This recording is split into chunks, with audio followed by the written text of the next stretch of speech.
on baseball cards. Hope everybody is having a great week so far. It's been a while since I've done a video. Been pretty busy doing things around the house, and I also did another 5-day backpacking trip, and that was great to do. It's my second love besides baseball cards. Well, I gotta put my wife up there, first love. Sorry, hon.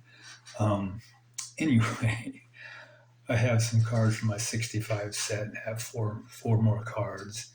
And hope you enjoy the cards and the bios. So turn the camera around. Okay, first up we have Jerry Zimmerman. Jerry played 8 seasons from 1961 through 68. His first was with Cincinnati, and his next 7 were with Minnesota. He was signed in 1952 by the Red Sox for $80,000 as an amateur free agent. Throughout his career, he was mostly used as a backup catcher. In 65, he hit .214 with 1 home run and 11 RBI. He was a career .204 hitter with 3 home runs, 72 runs batted in. After his playing days, he coached for the Expos and Minnesota. During the umpire strike in 1978, he umpired games and is the last major league coach to do that. Okay, so there's Minnesota Twins backup catcher Jerry Zimmerman.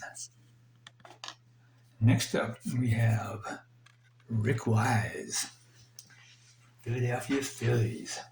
Rick played 18 seasons from 64 through 82 for 5 different teams. 7 of those years was with the Phillies, 4 with Boston, 3 with San Diego, and 2 with St. Louis, and also 2 with Cleveland. Rick was the winning pitcher in Game 6 of the '75 World Series when Carlton Fisk hit his walk-off home run in the 12th inning. Some say it was the greatest game ever played. In his second career start at age 18 in New York against the Mets on Father's Day in 1964, he pitched the second game of a doubleheader. He was following Jim Bunning's perfect game no-hitter in Game 1. He retired the first batters in that Game 2 to start the game, then walked the 5th batter. The crowd of 32,000 stood and gave the Mets a huge ovation. Wise couldn't understand why this was happening. Then he realized it was the Mets' first base runner that day. Wise pitched 6 innings in Game 2, allowing 3 hits, the only hits the Mets got that day, and received his first major league win. In his final season with the Phillies against Cincinnati, he threw a no-hitter on June 23, 1971, winning the game 4-0. He hit 2 homers and had 3 RBI that day. He is the only pitcher to pitch a no-hitter and hit 2 home runs in the same game. He was a career 188 and 181 with a 3.69 ERA, 164 strikeouts, and he was a 2-time All-Star. All right, there you go, Rick Wise. Next up, we have Pittsburgh Pirates, Jerry Lynch. Lynch became one of the greatest pinch hitters of his era and one of the best pinch hitters of all time. Even though he appeared in 1,184 Major League games, only 710 of them were in the field, mostly as a left fielder. He had 116 career pinch hits. He had only 1 season with more than 400 at-bats. That was in 1958 when he hit .312 with 16 home runs in 420 at-bats for Cincinnati. In '54, his rookie year, he and Toby Atwell hit back-to-back homers twice in 1 game. No Pirate duo would repeat that until Neil Walker and Gabby Sanchez in 2014. After he retired, he and former teammate Dick Grote went into business together, owning and managing golf courses in the Atlanta, Georgia area. He was a career 277 hitter. He had 115 home runs and 470 runs batted in.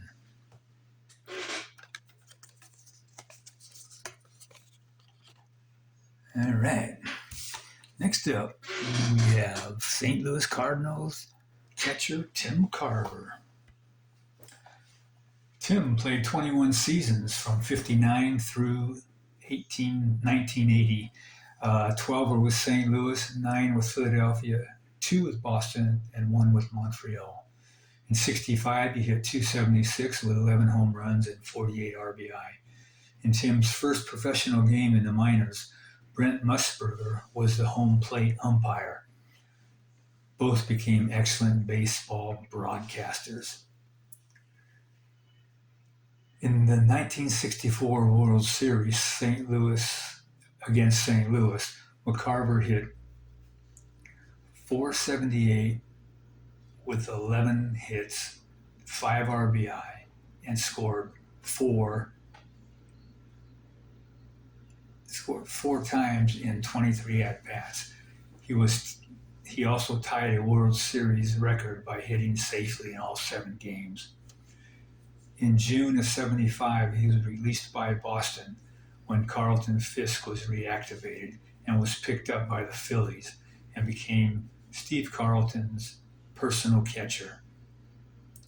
He once hit a grand slam in Pittsburgh and accidentally passed Gary Maddox as he rounded the bases. He was called out and was credited with an 3 RBI single. He retired after the end of the '79 season and was immediately hired by the Phillies as a broadcaster, and the rest is history. He replaced Howard Cosell for the 1985 World Series, working with Al Michaels and Jim Palmer, and was an instant success on the national stage. He was a career 271 hitter. He had 97 home runs, 645 RBI, 1,501 hits, and a 28.3 WAR. All right, so there you have it. My 4 new cards for my 65 set. I hope you enjoyed the video and a little bit of info on the players. And until next time, everybody take care and have a great rest of the week and coming weekend. Catch you later.